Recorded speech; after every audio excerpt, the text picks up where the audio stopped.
मीर हसन में खुश आमदीद। जदीद एआई के अंदाज में इस्लामी मालूमात। सूरह मरियम सिर्फ एक किस्सा नहीं है, बल्कि इसके अंदर एक बहुत ही ताकतवर और मुनज़्ज़म मज़हबी दलील पेश की गई है। आइए इस दलील को ज़रा खोल कर देखते हैं कि ये क्या है और कैसे काम करती है। ज़रा एक लम्हे के लिए सोचिए, एक नबी हैं जो बग़ैर बाप के पैदा हुए और दूसरे नबी एक ऐसे जोड़े के यहाँ पैदा हुए जो इंतहाई बूढ़े और बांझ थे। हैं तो दोनों ही मौजज़े, है ना?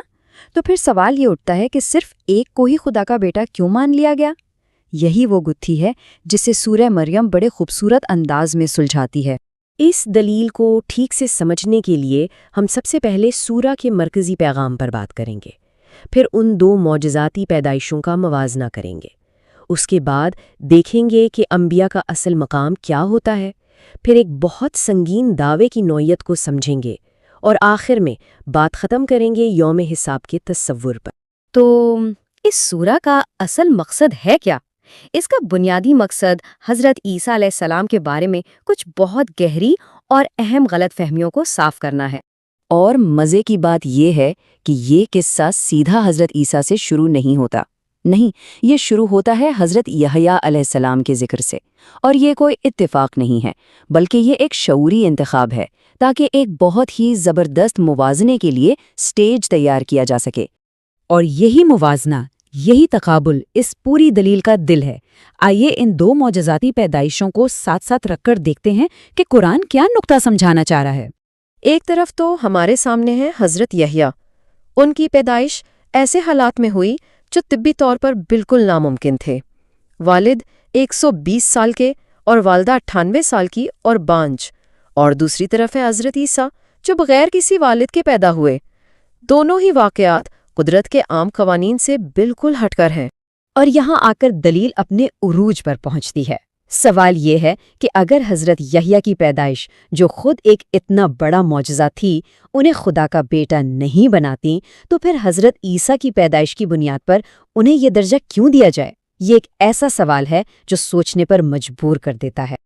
अच्छा, इस अहम सवाल का जवाब हमें कहीं बाहर ढूंढने की ज़रूरत नहीं है।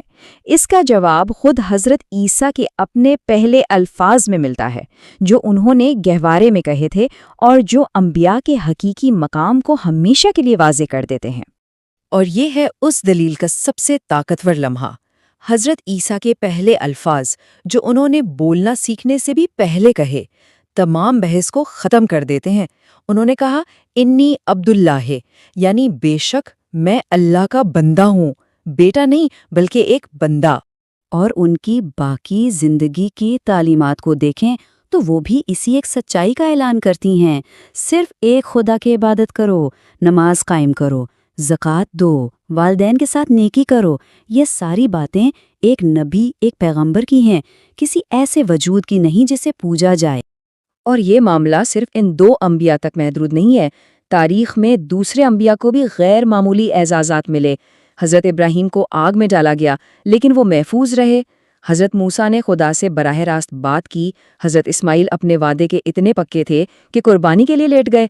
और हज़रत इदरीस को आसमानों पर उठा लिया गया। ये सब बेमिसाल एजाज़ात थे, लेकिन क्या इनमें से किसी को भी खुदा का दर्जा दिया गया? नहीं, वो सब अल्लाह के बंदे और नबी ही रहे। तो अगर तमाम अनबिया मुजज़ात के बावजूद अल्लाह के बंदे ही रहे, तो फिर किसी को खुदा का बेटा कह देना इतना अलग क्यों है? क्योंकि ये सिर्फ कोई फ़लसफ़ियाना बहस नहीं है। खुदा के लिए औलाद का तसव्वुर कायम करने को एक इंतहाई संगीन दावा करार दिया गया है। ये दावा इतना बड़ा और इतना संगीन समझा जाता है कि कहा गया है कि करीब है कि इसकी हौलनाकी से आसमान फट पड़े और पहाड़ रेजा रेजा हो जाएं। ये अल्फाज सिर्फ शायरी नहीं है, ये इस अकीदे की संगीनी और उसके कायनाती असरात को बयान करते हैं। तो फिर सवाल ये है कि ऐसी गलतफहमी पैदा ही क्यों होती है? इस दलील के मुताबिक इसकी जड़ खुदा की ज़ात और आखिरत के तसव्वुर को समझने में एक बुनियादी गलती में है। देखें, यहाँ दो बिल्कुल अलग तसव्वुरात हैं। एक है मलकियत और दूसरा है औलाद। तमाम मखलूक, हर चीज़ खुदा की मलकियत है, वो उसका मालिक है, उसने इसे बनाया है और ये सब उसके ताबे हैं। जबकि औलाद का तसव्वुर एक तरह की बराबरी और मुश्तरका ज़ात का तासुर देता है। یہ دونوں چیزیں ایک ساتھ ہو ہی نہیں سکتی، یا تو کوئی مالک ہو سکتا ہے یا والد، دونوں نہیں۔ اور اکثر ایسی بڑی مذہبی غلطیوں کی جڑ کہاں ہوتی ہے؟ یوم حساب، یعنی آخرت کو بھول جانے میں۔ جب انسان یہ بھول جاتا ہے کہ اسے ایک دن اپنے خالق کے سامنے کھڑے ہو کر اپنے ہر عمل کا حساب دینا ہے، تو پھر وہ خدا کے بارے میں ایسے عقیدے بنا لیتا ہے جو اس کی خواہشات کے مطابق ہوں۔ تو یہ پوری بحث ہمیں ایک آخری اور سب سے اہم سوال پر لا کر چھوڑتی ہے، ایک خالق کی مخلوق ہونے میں، اس کی ملکیت ہونے میں اور ایک باپ کی اولاد ہونے میں بنیادی اور حتمی فرق کیا ہے؟ اسی فرق پر غور کرنا دراصل اس پوری سورہ کے پیغام کی گہرائی تک پہنچنا ہے۔